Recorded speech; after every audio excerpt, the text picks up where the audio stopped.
আসসালামু আলাইকুম। আমরা সকাল, সকাল আজকে ফার্মে চলে আসলাম। আসার পরে হাঁসগুলোকে ছেড়ে দিলাম। তো ছেড়ে দেওয়ার পরে কিছু খাবার দিলাম। তারপর আমরা পেয়ারা বাগানে গেছিলাম। পেয়ারা বাগানে যেয়ে দেখি অনেক ফুল আসছে।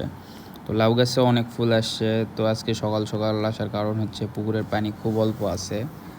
জমিতে পানি দেওয়ার পরে আমাদের পানি অল্প যেহেতু আছে, তো মাছগুলো নষ্ট হয়ে যেতে পারে। তো এজন্য আমরা ওখান থেকে মাছগুলো কিছু তুললাম। তুলে নিয়ে যেয়ে সামনের পুকুরে ছেড়ে দিলাম। যেহেতু এখানে পানি আবার দিব, তো তখন আমরা আবার মাছগুলো ওখান থেকে নিয়ে এসে এখানে দিতে পারবো। তো মাছগুলো ছেড়ে দেওয়ার পরে আমাদের যে আরেকটা পুকুর আছে, ওখানে কিছু পানা হয়েছিল। তো সেই পানাগুলো আমরা পরিষ্কার করে নিলাম। তো সামনের পুকুর থেকে কিছু বড় মাছ উঠছিল, অনেক বড়, সেগুলো সামনের পুকুরে দিয়ে দিলাম। তো এগুলো সামনের পুকুরেই থাকবে, সমস্যা নেই।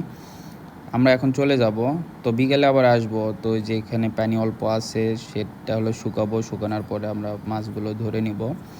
তো বিকেলে আসার পরে আমরা সব কিছু আপনাদের আপডেট দেখাবো এবং অনেক এখানে ডিমও আছে।